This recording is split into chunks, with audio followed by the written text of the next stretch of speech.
All attendees are in listen-only mode. Hi everyone, this is Jordan Summers, Program Manager from Reaching Out. Thanks for joining us today. We're going to get started in just a few minutes. Just some few housekeeping rules. We'll have time for questions at the end of the session. If you have any questions, please feel free to use the questions panel to ask those, and we will put those out to the panelists. We'll get started in just a few minutes. Thanks for joining.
All right, thank you everyone for joining us today.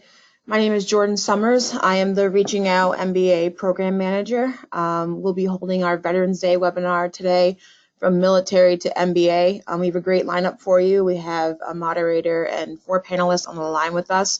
And with that, we will go ahead and get started. Hi, thank you very much, Jordan, and I'm really excited for today's conversation. I'm Tim Hansen. I'll be moderating the panel today. And to start off with, I will hand it off to some of our panelists so they can kind of introduce themselves, and I'll wrap up there. Britton, why don't you go first? Sure. Hi, all. Brittany Fernside. I'm a first-year MBA at Wharton in Pennsylvania. Prior to that, I spent 8 years in the Army. Great. Thank you so much. Tamara? Hello, everybody. How's it going? Can everybody hear me now? Yep. Okay, great. Sorry about that. My name is Shamar Jenkins. I'm currently in Oakland, California. I'm a graduate of the College of William and Mary. Currently a product manager for Cisco Systems, and I've recently transferred into the Army Reserves, where I work for the Assistant Secretary of the Army under the Acquisitions, Logistics, and Technology sector. Great, thank you. Pat, would you like to join in? Yes. Hi. How you doing, everyone? Thanks for having us here today. Really excited. Patrick Vidar. I'm currently a first-year MBA student at NYU Stern in New York, and I'm a former infantry officer in the U.S. Army, 13 years. Great, thank you. We have one panelist who will be joining a little bit later. Her name is Rhett Chase. She graduated from the Air Force Academy and is now a senior consultant at Ernst & Young. Myself, hi, I'm Tim Hansen. Right now, I develop the creative strategy and creative development for USAA for our insurance. So all those wonderful, beautiful ads that I know you all love, you can blame me for them. So I do that, and I'm an Air Force vet and father of 2 wonderful teenage sons. So with that, why don't we get started here? Sorry if you hear any buzzing noise. They're doing some construction around where I'm at right now. But with that, why don't we kind of talk off with kind of sharing their stories about their service and talk about the transition out of service to date.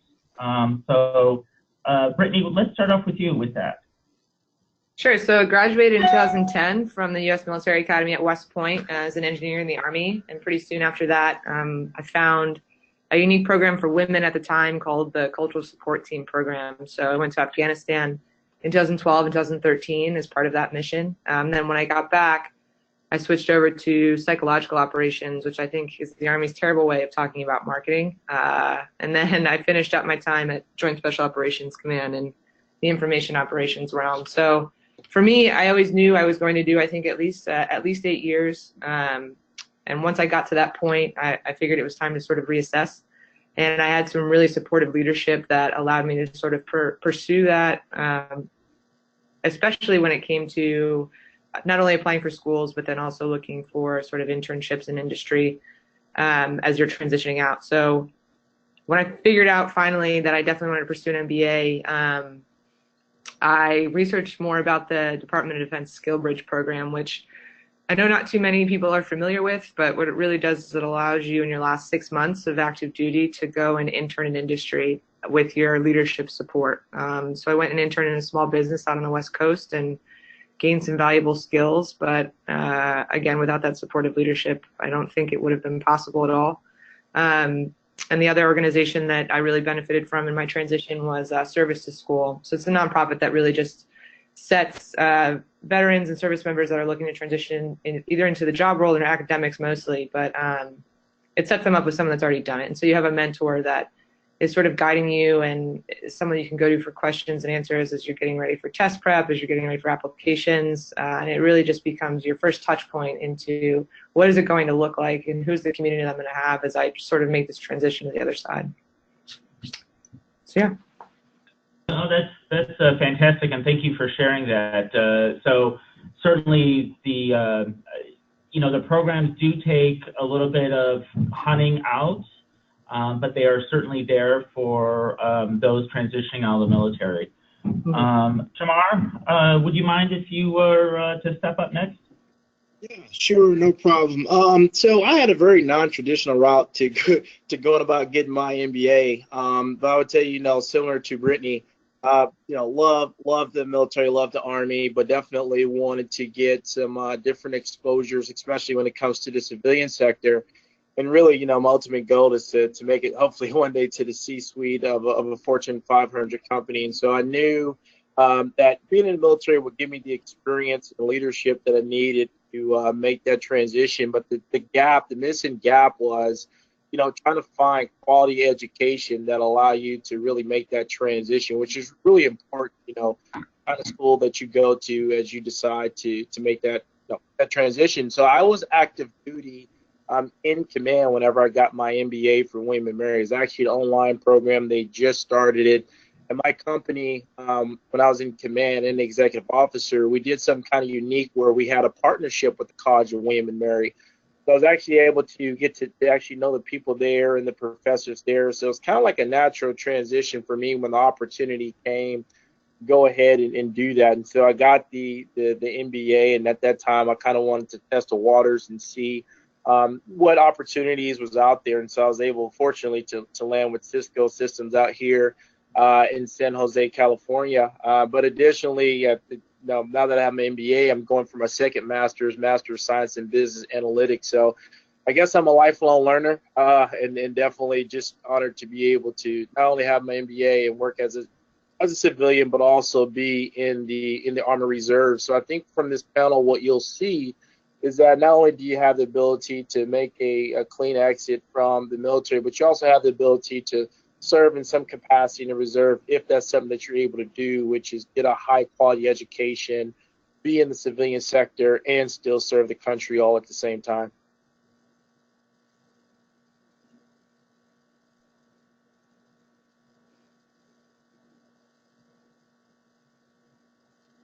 I think we may have lost Tim.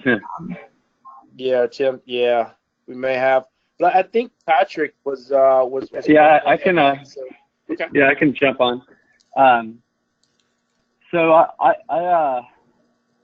have like kind of an somewhat interesting journey to business school. But I graduated college, Bowdoin College in 2003. We had just invaded the United States, just invaded Iraq. I wasn't a particularly good student. I kind of didn't know what I wanted to do. But I was by the fall of 2003, I was looking at Iraq, and it was already starting to go sideways. And to me, I thought to myself that was going to be my generation's Vietnam, and I wanted to be a part of it. So I kind of, when I joined, I always told people I was joining because I wanted to serve my country, and that was definitely part of it. But at the end of the day, looking back on it, it was really the decision of a 22-year-old young man who just wanted to was seeking out adventure and romance and not necessarily thinking with his head, but thinking with his heart instead. But I had a really just a great career, very fortunate and lucky along the entire way with the people I was able to serve with, which made it what it was. Did 4 deployments, spanning about 45 months in Iraq and Afghanistan. I kind of facetiously joke that refer to my 20s as Iraq because that's where I spent most of my time or was devoted, or think they were thinking about.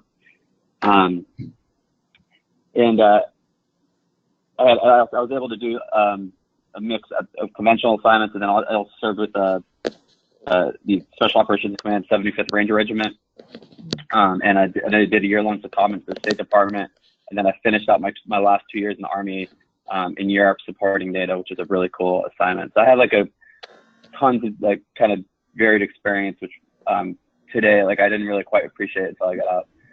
So my journey though to coming to business school here at Stern. When I joined the Army, I hadn't kind of reconciled my sexuality yet, and it was frankly probably just a lot of immaturity, and then also just kind of where we were at in terms of society, not really knowing.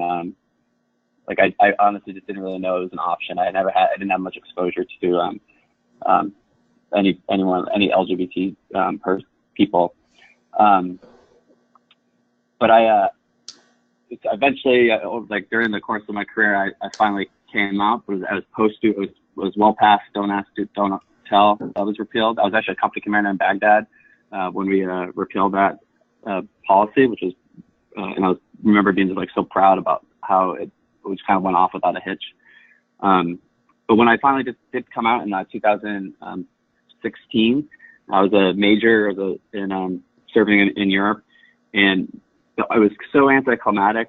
No one, my unit was extremely supportive. It was just no one really cared.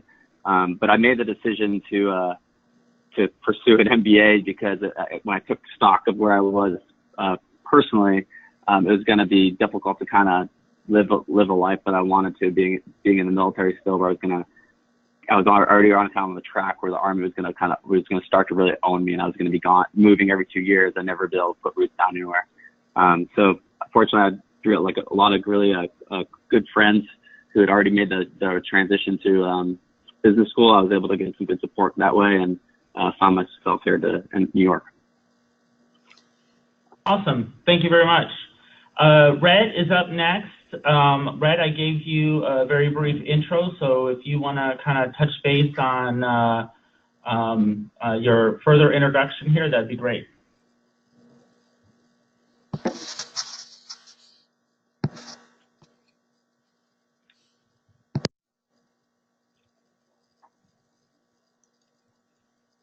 Red, are you able to join us?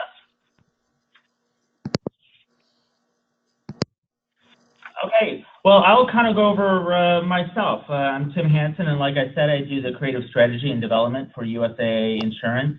That is, I jokingly say, is my full-time job, kind of a couple part-time jobs as well. I'm on the leadership team with USAA's LGBTQIA employee group called BOLD, and then I also assist with diversity and inclusion for our enterprise. Including, in addition to being a board member of the American Military Partner Association, which acronym is AMPA, which is one of the largest LGBT military groups. And then, as I said, I'm a proud father of two teenage sons, Reed and Ben. One is in college and one is in high school. So it certainly is a full plate myself. I served in the United States Air Force right after the first Gulf War, stationed overseas in an F-15 base, and then my final duty assignment was at Andrews Air Force Base, which of course is home of Air Force One.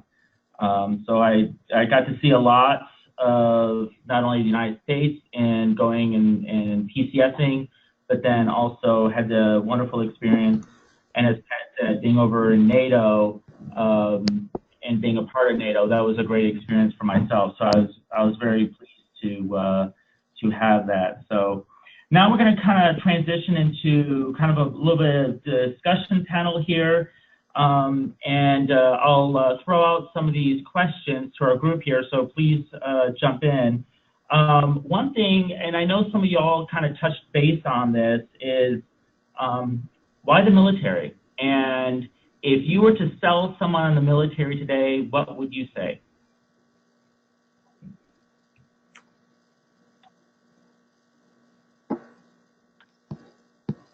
Mark, do you mind taking us off with that?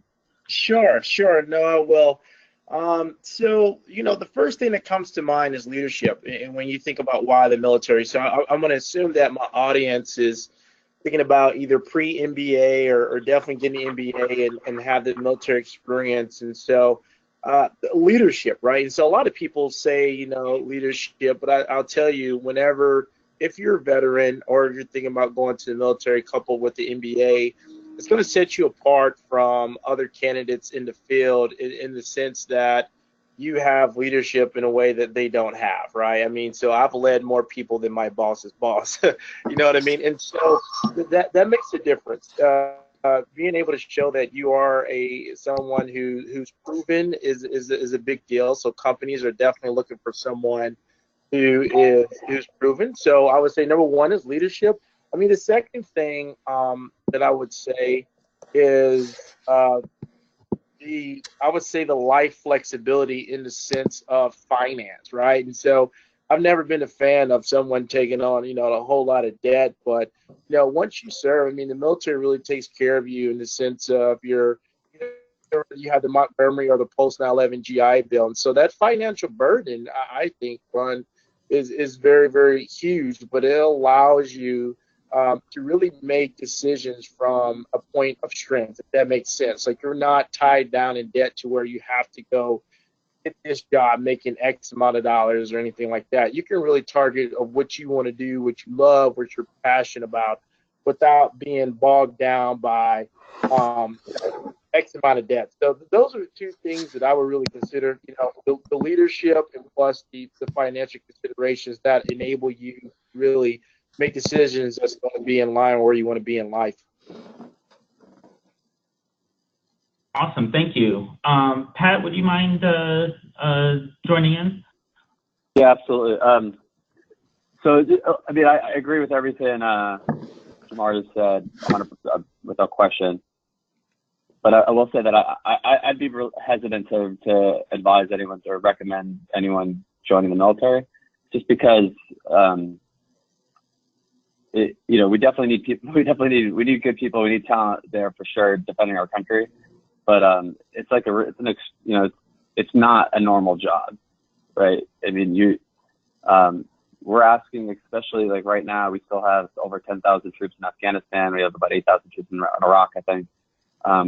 We're putting young men and women into not only like harm's way, but we're putting them into positions where they have to make decisions that really no person, definitely not someone who's 23 or 24 years old, should be put in a position to have to make. And despite all the training that we provide, and the U.S. military is second to none in terms of the preparation that we provide to our soldiers and the support and the resources, but we're still asking them to make extremely difficult decisions. And I think sometimes that gets lost when we're talking about what service is and what that service entails here in the United States, because there's so much of the military is disconnected from American society, I think. So I guess I am like, if I ever, when I come across someone who's considering it, I'm not like I want to make sure that they get to understand that part of it, because that's something that I didn't understand going into it or really appreciate. And like I kind of was joking in the beginning, I was a 22-year-old kid, young man, not thinking with my head. I don't think I would do anything differently, but it would have been good to understand like kind of some of the things I was going to have to face, and then those are experiences that don't go away. That said, now that I'm out of the military, I'm just I enjoyed the whole time I was in there, and I'm thankful for the experiences. But now that I'm out, I'm like really like recognizing some of the just the amazing experiences that I had. First off, you get to see like the best of America.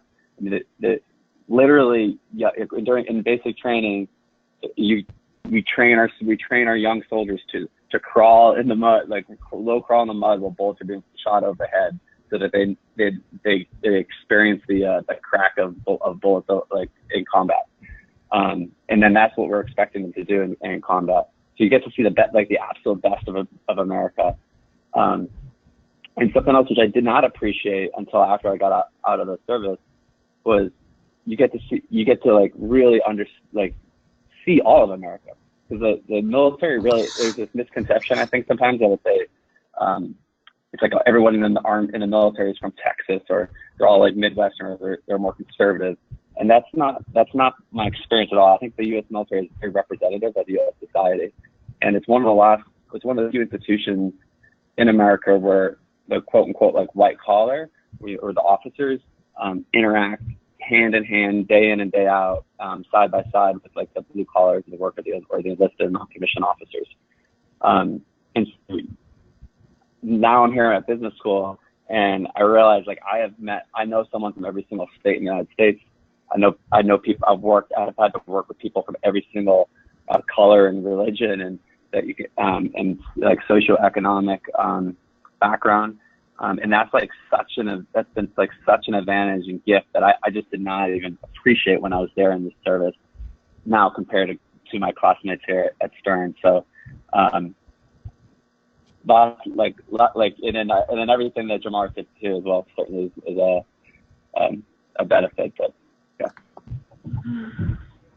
Okay, awesome, thank you. Brittany? Yeah, I guess I'll start it off with the why piece, the why the military. And I think all of us sort of have our story of, the places we were when we felt sort of that call to service, that kind of seeking out that sense of purpose. And I was 13, I guess, when September 11th happened. And I kind of been like leaning towards that direction. I came from a family that has military background, but that was certainly the deciding factor for me. I also knew I needed some structure and discipline if I was going to go to college. So that went by way of the academy.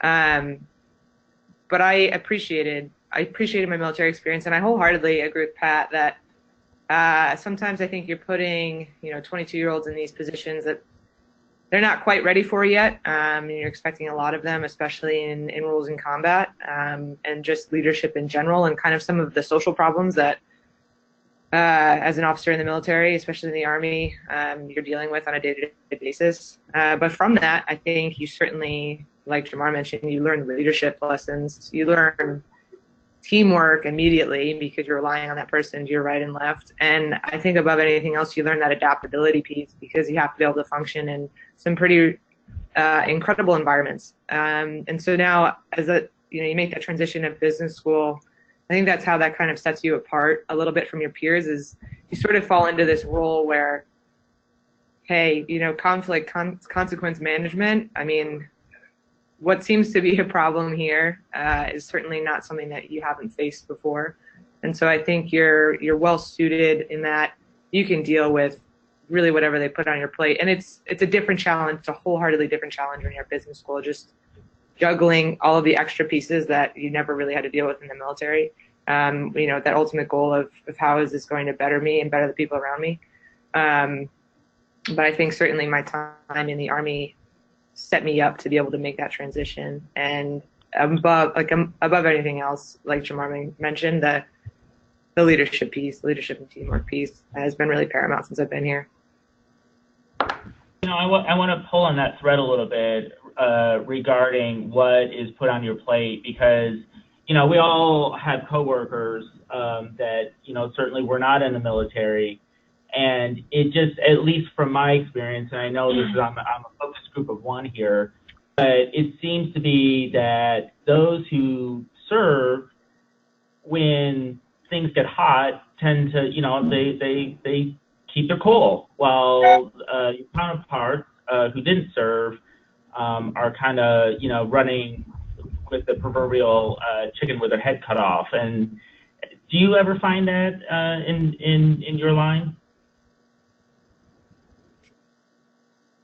I mean, I think yeah, calmness and composure comes a little more naturally to people that have served, again, just because the depth of experience we've had in austere environments and interesting situations makes you have a little bit different perspective. And oftentimes we've kind of been, maybe a negative mark that we're a little too calm in situations, and we need to seem like we're a little bit more excited about things that are going on.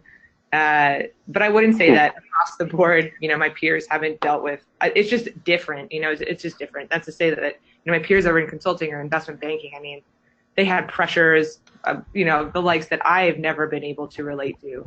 And so I think we're all sort of at that point now where I can kind of just bring to the table a different perspective that is allowed to calm down the room, where maybe if we're under an incredible time pressure, like, we recognize in those moments what are the glass balls that we actually have to be attentive with, and what are the ones that aren't necessarily as important. So True. Awesome. Thank you. Red, have you been able to join us? Hi, can you hear me? Yes. Okay. Sorry about that. I was on a different dial-in and was muted. I was trying to talk to you earlier. But anyways, hello, guys. I'm sorry to join a little late. I'm actually driving from the client side to the airport right now. So multitasking a little bit, but wanted to make sure I could call in. And a little bit about me. I graduated in 2008 from the Air Force Academy, and I worked in the Air Force as an officer for about 6.5 years doing contract negotiation, contract management. And I was on acquisition base in Los Angeles for a couple of years, and also I was in Hawaii for several years working there doing contracting. Was deployed a few times to Afghanistan, so did a little bit of that, and then worked in industry for a few years. I was in chemicals for several years, just doing procurement and supply chain things, and then now I'm working for Ernst & Young doing consulting. So that's the joys of consulting, is always being on the road, hence why I'm calling you from the car right now. But I'm happy to be here and offer my perspective. Awesome. Thank you for joining us. Kind of when did y'all realize that you wanted to pursue your MBA? And Rhett, we'll start off with you. Sure. Well, when I got out of the Air Force in 2014, I transitioned to industry, and I was working in a role where it was more of a engineering type, even though I'm not by trade an engineer, but I was in more of an individual contributor role, which was obviously an adjustment when you move from the military where you're used to leading people and being kind of like in charge of things and moving to an individual contributor role. That was an adjustment. And then I wasn't loving the actual work I was doing, and I saw what the business people were doing, and I was much more interested in that. But in order to move to those types of roles, they really needed the experience, or that's what they wanted in a person, interviewing for a product manager role or anything along those lines. I kept on hitting roadblocks, and the interview was like, well, you don't have the experience. We really like you, but, it'd be great if you had 5 to 7 years of experience in this. So I decided to go to business school because I was interested in those roles, but I wasn't really getting the opportunities that I would have liked. And it really does open a ton of doors. Like, for some reason, it's this like rebranding stamp of approval that the outside world totally recognizes as now you're qualified to do these things, although, it's a 2-year program and it's not like you are an expert in anything, but at least you have the basics, and you come across as someone who is now capable to do business roles. So that was my motivation to get the MBA, was just a little bit of the rebranding piece, pivoting to business and hitting those roadblocks prior to doing that. Great, thank you. Pat, would you mind to what was your impetus, or why did you go to get your MBA? Yeah, I mean, it was a lot of the same reasons. Because I knew I wanted to, I knew I wanted to go into private sector. I knew I wanted to go into business, and the MBA is like it's like a career accelerator in the same way that like a combat deployment is. So like 12 months in Iraq or Afghanistan is like 5 years. Is like 5 years back stateside training in the Army, just because it's such an intense experience, and so I wanted to try to accelerate my transition as much as possible, and I knew the MBA would give me that foundation and kind of some technical business skills which I lack, as well as providing me the network and exposure to like the companies that I was hoping to work for. What I didn't really expect as much or anticipate as much, but has been a real tremendous advantage, this has been a period where instead of like rushing right into a job again, I've been able to really reflect upon my service and like how I want to take the lessons that I learned and the principles that I learned serving, and how I want to take those into business. And it's also been a important transition period for me in the sense of figuring out what it is I want to do in life. I just, I knew a couple of industries, but I didn't really quite know a whole lot about any of them. And this has been just such an amazing, time for me to be able to kind of sort through all that. And Ramba actually was really a big help in that, making the decision between finance, recruiting for banking and consulting. I went on the finance trek that Ramba organized back in June, and helped me when we went and visited about 12 banks, and I decided I didn't want to be a banker, and so that was a successful trek. Oh, that's awesome. Thank you. Brittany, do you want to go next?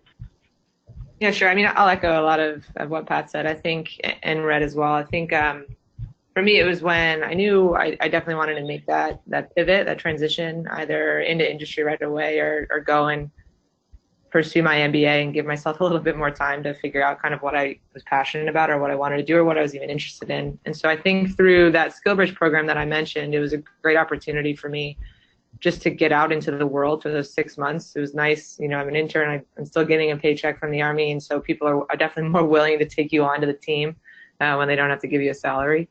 But it showed me that, I can bring some of those soft skills to the table. Where I really wanted to hone in on was some more of those technical skills. And I knew at that point it was going to be necessary for me, I think, for the path that I eventually want to pursue, to go and get a few more skills at business school.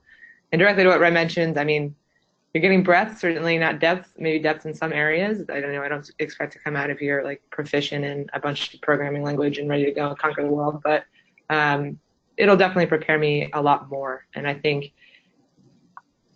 combining it all together with the classroom and then the networking aspect and the skills you learn from that as well. I'm going to be better suited to go out into a career, and I'm going to be actually pursuing consulting. So, I'm going to be better suited to go out and be able to be exposed to industries that obviously I have no background in, but now I can approach a problem in a set way and hopefully be able to come up with some dynamic solutions.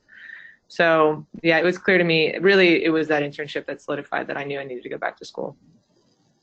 Oh, well, that's great, and there's a great real-world experience there too. Jamar, would you mind running us out? Yeah, sure. I think they covered it really good. I don't think I have anything really, revolutionary new to add. I mean, they hit every point, especially with Red, just kind of rebranding yourself. And for me, I knew that I kind of want to go into management consulting or technology, and so the business school gave me ability to pivot that way. You know what I mean? Without the business school, you really don't have the opportunities you would, or the stamp of approval you would, how you go through business school. It kind of lets you pivot as a university hire into a different industry and work your way up. So yeah, I kind of always knew that I wanted to go to business school and get my MBA. Awesome, great. One thing I know, at least from my own personal experience, is that the military gave me a great foundation that I really have launched my life off of. How, when you learn certain things in the military, how are you able to translate that to, pursuing your MBA and your post-grad career? What are those nuggets that you could pass along that would be really helpful? Pat, would you mind starting us off? Could you say that again one more time, please? Yeah. So all those things that, that certainly for myself, the military gave me a really solid foundation that I can launch my career off of. How can, you use those nuggets that you've learned in the military to help you with your MBA and your post-MBA and your post-grad career? Right. So I mean, it's a several things, and it kind of runs the gamut. I think there is I think that we all have a perception, and I certainly fall into this category that we lack, that we're unprepared, and that we lack a lot of the skills to succeed in the business world. And I'll tell a quick story real quick that kind of answers. So one of the best things I've done since I moved to New York City was I got involved with the International Rescue Committee. It's a refugee aid organization, and they have a young professionals chapter, and I was able to get onto I'm on the leadership committee for that chapter in New York City, and I was really intimidated to go into the first meeting that we had, because everyone there has these we're all about the same age, but they have these really impressive business backgrounds. They are hedge fund managers and investment bankers and partners at consulting firms. And I felt kind of like a fraud coming from the military. But then by the end of the meeting, I realized that I did in fact belong there. Because there's just so many organizational things and how that committee was running, that I could kind of pick up immediately in areas that we could improve upon. Little things that you kind of take for granted, there were about 30 people on the committee, and no one knew each other outside of the committee. And so there was without that kind of personal connection, you kind of lack that trust that you need for teams to work well. And then a bunch of other little things like that. And so it's a huge confidence boost for me that hey, actually I do have some skills that are valuable, and I can continue to, be a leader outside the military. So I think it's the whole gamut of those intangibles. It's leadership is such a broad term, but it's knowing how to position yourself so that you can best support whatever effort you're working on. It's knowing how to kind of step back and think in terms of frameworks as you're structuring problem solving. It's just knowing how to listen and not be the person that dominates the conversation. All those little kind of things that we kind of take for granted are actually just been, I found so already to be just extremely valuable and, relevant to being in the private sector. Oh, that's awesome. That's great. And great story. Thank you. Rhett, would you mind chiming in as far as, what are those nuggets that you learned in the military that have really helped you getting your MBA and your post-grad career? Yeah, like Pat mentioned, leadership's a big one. The next one I would think is just we're pretty used to getting, jumping into the deep end and figuring stuff out. So I've definitely found that helpful throughout my MBA and then also post-MBA. Like when you're put into a situation you've never encountered before, how to figure it out, stay calm, get the right resources around you to really be successful and not, get overwhelmed by those situations. I think that's definitely a skill I learned, starting from the academy and going all throughout my Air Force career. And then being able to think strategically, I think thinking big picture, but also being able to switch to tactical to get stuff done when necessary. I think in the military, we definitely hone those skills a lot because you have to think, okay, what's the mission? How do we accomplish that? But then also all the little things, every little detail that has to be accomplished to get that done. And then the last thing is the teamwork. I mean, I think we really have a whole nother meaning for that word when you're serving and you're going to war. So just being able to foster those relationships to make sure that we're all pulling in the same direction. And even if you aren't the person in charge, leading from, leading your peers or leading up or down, you have those skills that you really can use after your military career. Definitely. Awesome. Thank you. Jamar, would you mind kind of talking about those nuggets of wisdom there?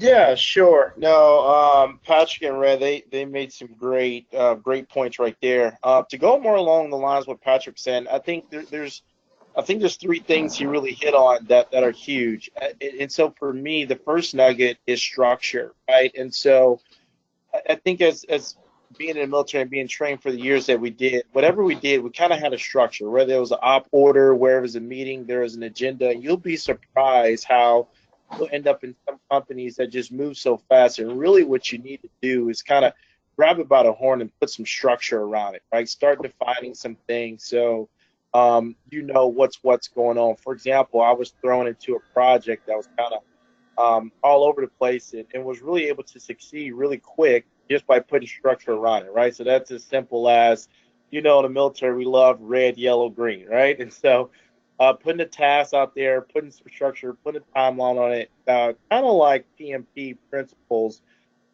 which is things that we've done every day in the military. That's the first thing.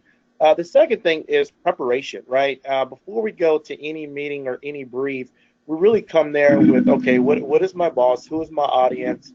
What is the agenda? What are anticipated questions? So we've done our homework very thoroughly before you go there into the boardroom. And so that's going to be something that I think veterans are going to see quick wins on just by your mind frame. And the third thing I want to talk about is really it's imposter syndrome, right? Is that, once you're in the military for this long, you're going to go out there and you get your MBA and you're going to be on the recruiting trail and you're going to be sitting next to people that seem like they walked on water, right? They're going to have a startup that they closed out and they've done some really amazing things. And you're going to be looking at yourself like, man, well, I was a top company commander and I maxed out my PT test. Like, what difference is it going to make now, right? But I think what veterans need to understand is like Pat says, that you've earned the right to be there, and you bring some stuff that other people don't bring. And just as much as you may be thinking that,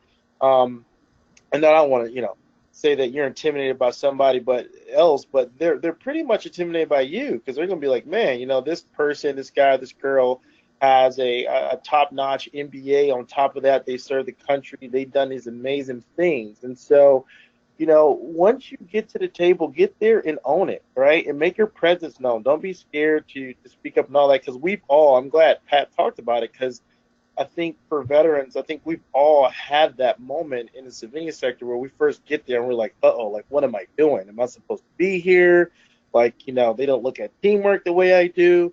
But you know what? Stay the course, stay the path. Know that, you know, you're prepared, you're trained, you have the intellect, and you have the ability to succeed more so than anybody else. Awesome. Thank you. Brittany, would you mind rounding us out on this question here? Yeah, sure. As well, tremendous input. I think inherently coming from the military, you know, we're in a people business, and we recognize that people matter and meaningful connections matter. And so I think, and you're inherently able to navigate that a little bit better. So you recognize the value of mentorship and feedback, and you're always sort of bringing that to the forefront, which your peers tend to value. And similar to what Rhett says, that ability that we have to sort of stand back and digest information and synthesize from the strategic to tactical level. You know, we're kind of that quiet person for a minute in the group because we're just trying to understand a little bit better. But then you don't necessarily, you know, you're not necessarily the one talking all the time and, you know, immediately leading that team to the problem or to the solution, excuse me. But when you do give that input, it's valued, I think, in a different way because you've taken the time to synthesize it. And the last piece I would say is to what Jamar said, don't be afraid to tell your story. I mean, your classmates are inherently curious about what you've done. In fact, you know, this week for Wharton, it's our Veterans Week. And so we've had kind of small group dinners throughout the city and, you know, we've had events throughout and our classmates are just super curious. And so, you know, you do a lot by way of just talking to them about your life. You know, don't be shy about letting them know about your service.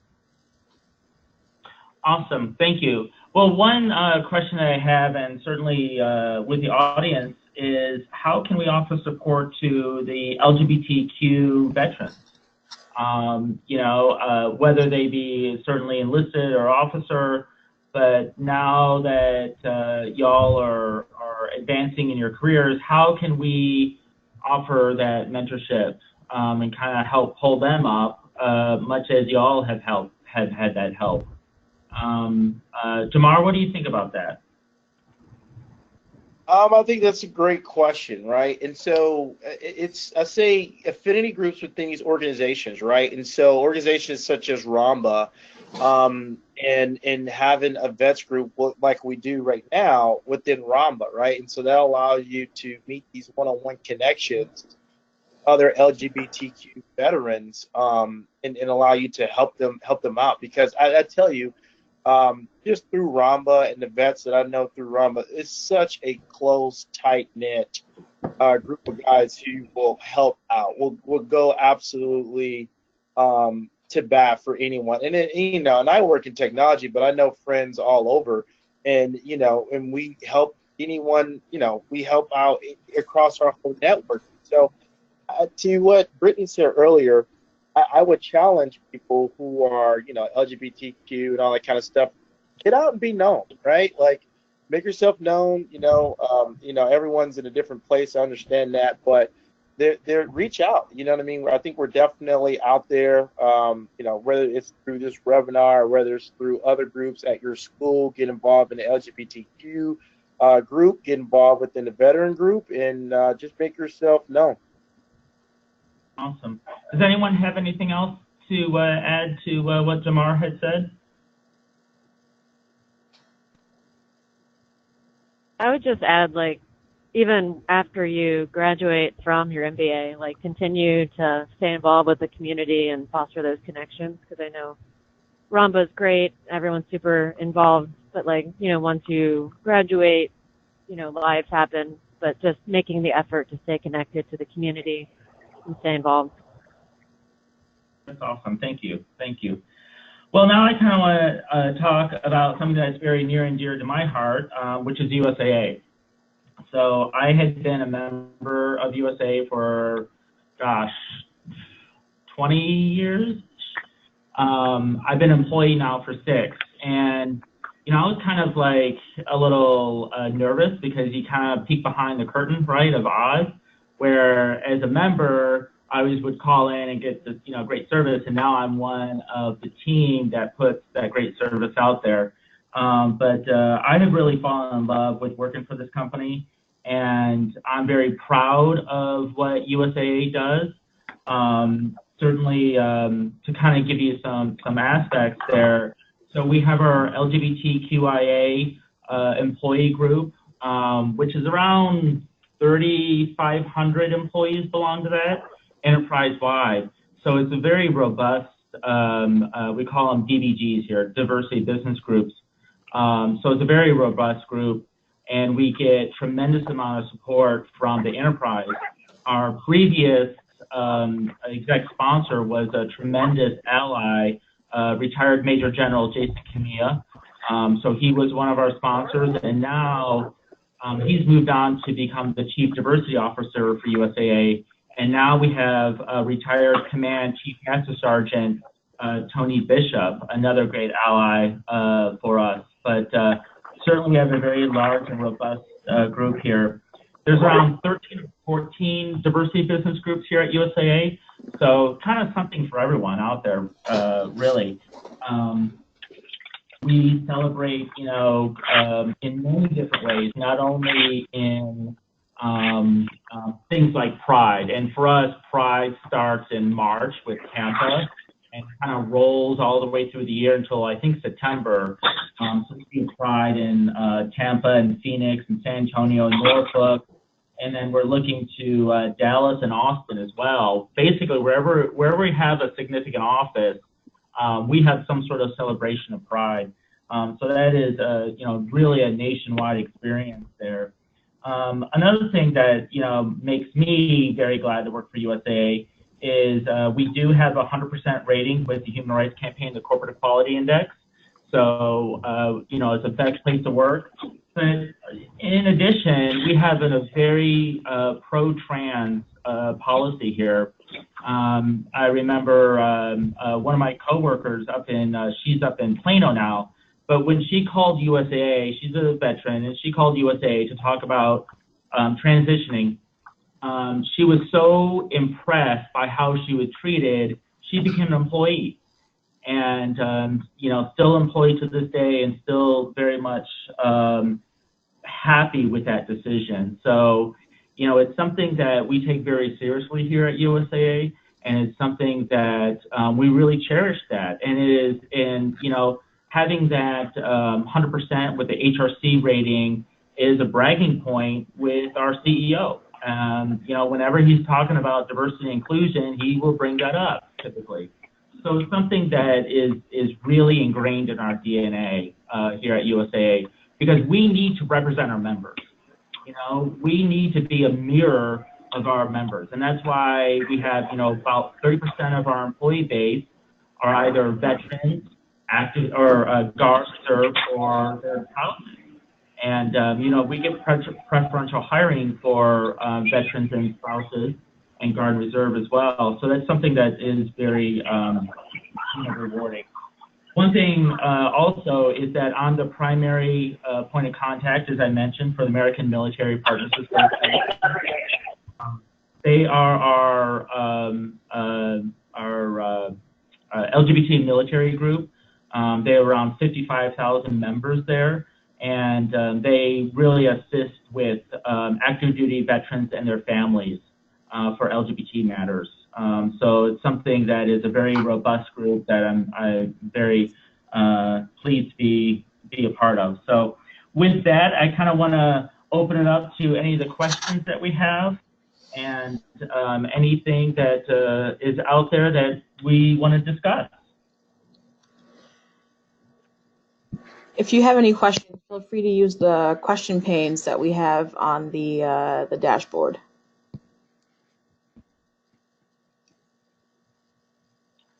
I have go ahead, please.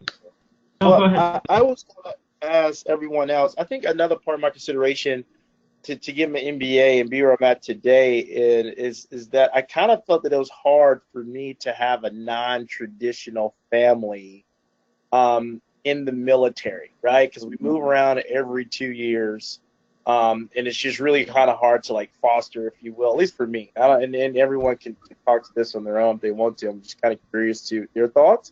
But be LGBTQ and also want kids and the traditional family and serve in the military. I just thought that it would be easier being a civilian as opposed to active duty military. Any thoughts on that, Patrick, Ray, Brittany? Was that just me?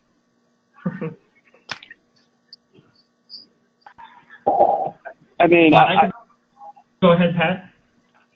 I was just gonna say, I think it's kind of like what I was saying earlier before. Like, and this is just my personal opinion, but I do believe like the military is very reflective of U.S. society, and so sometimes society doesn't move as fast as we would like it, and I think the military kind of just is in step with that. That said, I personally, when I was in the service and I got out in 2016, or 2017, excuse me, I did not know anyone with I mean, I was the only gay major I knew in the Army when I got out. I definitely didn't know anyone who had families, like in a same-sex relationship. So I think it's one of those things that's going to take time, and I think we can really see that, especially like with like the with the trans community. I think you could say, I don't think it's too far of a stretch to say that American society has a long way to go there, and the military does as well. Tamar, I can speak from certainly some of my close friends that I have that are married and have kids and are active duty. In many ways they face the same challenges as an opposite sex couple. The big challenge a lot of them have is what does the spouse do for a career? Do they get something on base or on post, or do they? One of my good friends, his husband is stationed at Langley, and thankfully USAA allows him to work remote. So he works his IT job from Langley Air Force Base road. And so another one is at Hickam.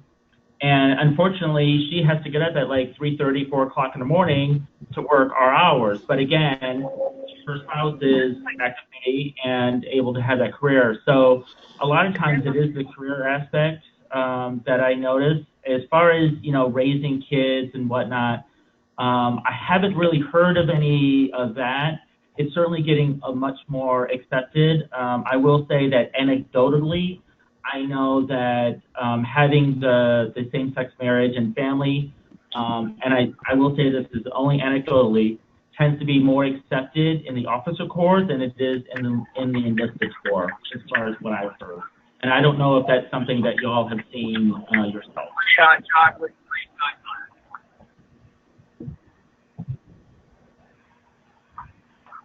I'm sorry, Pat, what did you say? I didn't say I can't really speak to, I can't speak to that at all.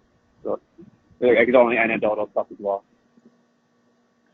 What was, because I know several of y'all were in the military pre and post Don't Ask, Don't Tell, and is there any kind of, was there a big change? Was it, because I served when it was Don't Ask, Don't Tell, and what did y'all notice? Was there anything that was really different? Brittany, would you mind talking about that? Yeah, I can take that one. It was very different to serve under Don't Ask, Don't Tell, because you had to essentially be in the closet for all intents and purposes. So, like, I was at the academy, couldn't tell any of my soccer teammates, who I was dating, who I was going to see, and that went on for several years. After I graduated from the academy, you could only tell your close friends because you could essentially get kicked out. So once it was immediately accepted by most people, at least in the Air Force, and was kind of a non-issue. And I know now they have full benefits. There's even like a LGBT club at the academy, everything moving quickly. It's evolving, although it takes time for like everything to become perfectly accepted. But our commandant of cadets at the academy is now as a 1-star general, lesbian, openly gay, and has a wife and 2 kids. So it's becoming accepted anecdotally. I don't know a ton of people who are in that situation who have kids, but I think we have come a long way, but it will take time. Yeah, no, absolutely, it will. So, well, we're going to wrap up here. We've come to our hour, and I want to thank all of our participants. It's been a great honor spending this time with y'all and kind of discussing this and really giving, guidance to those who are pursuing their MBA and those who are wrapping up their MBA. And then also, to discuss as far as, being LGBT in the military, being an LGBT veteran. Certainly Jamar is a reserve guard, and kind of showing people as far as what that path looks like. So I certainly want to thank y'all and very much, and Ramba for allowing us to have this discussion. Great. Thanks, everyone. Thanks to you all. Thank you. Thank you. Yeah, thank you, Jordan. All right, everyone, have a great afternoon. Thanks, Jordan. Bye.